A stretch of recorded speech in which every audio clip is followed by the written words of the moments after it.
დღეს ბიძინა ივანიშვილის მდგომარეობა კიდევ უფრო მძიმეა ვიდრე გუშინ ამ დროს. გაცილებით უფრო მძიმეა მისი მდგომარეობა. მე სასამართლოს ხომის დაწყებისთანავე მოსამართლეს მივმართე და ვუთხარი ის რისის არად ვჯერა რა გადაწყვეტილებაც არ უნდა მიიღოთ თქვენ დღეს აქ. იქნება ეს პატიმრობა თუ იქნება ნებისმიერი სხვა ამკვეთი ღონისძიების სახე თუნდაც გირაო ეს იქნება ორივე შემთხვევაში პოლიტიკური გადაწყვეტილება. ვინაიდან ადამიანი რომელიც მითხრობ არ არის უბრალო მოსამართლე ეს ადამიანი გახალ კოლეგიის თავმჯდომარე ბატონი გოგოხია რომელიც უახლოეს მეგობარია ჩინჩალაძესი და ჩინჩალაძე მურუსიძე ივანიშვილის ზაქარია სასამართლო რა არის კი ვიცით და დღემდე საუბრობდი იმაზე რაზეც საუბრობდა დღეს მე ხა სასამართლოს ხომის მიმდინარეობის პოზიციას ვერ შევიცვიდი და ენას ვერ მოვიჩქრებდი და ვერ ვეტყოდი ეხა იმას რასაც არ ვფიქრობ. ძალიან ხო თუ შეიძლება დავასრულებ ვამბო სათქმელი მაქვს ბევრი თუ შეიძლება ჩაკითხვები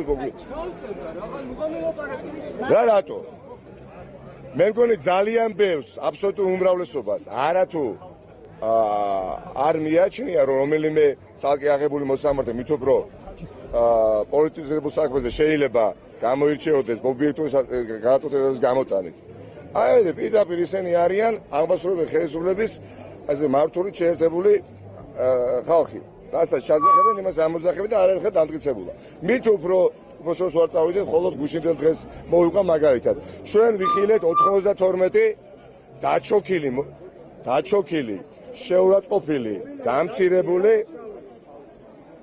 დამცირებული საქართველოს პარლამენტის წევრები ქართული ოცნების რიგები და გუშინ, როდესაც ეს პროკურორი და პროკურატურის წარმომადგენლები გუშინ ზუსტად ანალოგიური სიტყვით მიმართავდნენ დეპუტატებს კომიტეტის ხომებზე დილით 9 საათიდან შემდეგ შრომთა დარბაზში პარლამენტში და ალაპარაკეს 92 დეპუტატი ქართული ოცნების რიგებიდან რომ საკმარისიაო მტკიცებულებებიო დამნაშავე არისო მელიაო ამიტომ ჩვენ უნდა მივაჭიროთ რომ მწვანე ღილაკს თითი მელიას დასაპატიმრებლად თუ და ეს ყველაფერი ვიცით ხო და რა შეიცვალა ამის შემდეგ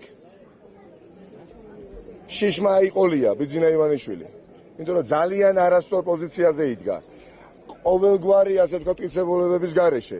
არ არსებობდა არც ერთი მტკიცებულება იმისათვის რომ მე პატიმრობა წასულიყავი და საზოგადოება მე პირდაპირ ეთერში თქვენი დახმარებით, თქვენი მეცადინეობით, თქვენი მონდომებით მედიას გულისხმობ. ეს დაინახა და შემდეგ საზოგადოებამ თავისი პოზიცია სხვადასხვა ფორმატში დააფიქსირა. და ეს არ დაჩა შეუმჩნეველი ქართული ოცნების ბიძინა ივანიშვილისთვის პლუს ჯერა რომ საერთაშორისო ჩვენმა პარტნიორებმა ასევე სწორი პოზიცია დაიკავეს და დაურეკეს ბატონ გოგოხია მოსამართლეს ჩინჩალაძეს ძმაკას და უთხრეს რომ მელია არ უნდა დაიჭიროთო დღეს არა და გუშინ დაჭერა კი არა დახრედაც კი უნდათ შესაძლებლობა რო ქონოდათ ხო მე მერიდება ხახო თქვენს ნაცვლად 92 დეპუტატს მიმართავ. რა გიქნათ? აბრძანდით ეხა ბიძინა ივანიშვილთან და მოთხოვეთ მას პასუხი. რატო დაამცირებიეთ საკუთარი თავები ასე? თქვენ ხო წესი და რიგით ის ხალხი უნდა იყოს ჩემ კოლეგებს მიმართავ. ჩემ რომლებმაც ამ ქვეყანას წარმატება უნდა მოიტანონ და მოუტანოს და სათავეში თუ შეიძლება თავ ბრძოლის რას უნდა ვაპირებდე ხახო? ახლა მით უბრალოდ უნდა ვაპირებდე გასამაგებული, გახუთმაგებული, გაათმაგებული ენერგიით ვაპირებ ბრძოლას ამ არანორმალურ მოვლენას ხახო? არანორმალურ მოვლენას და საქმე არის გადაწყვეტილებაში ხარ.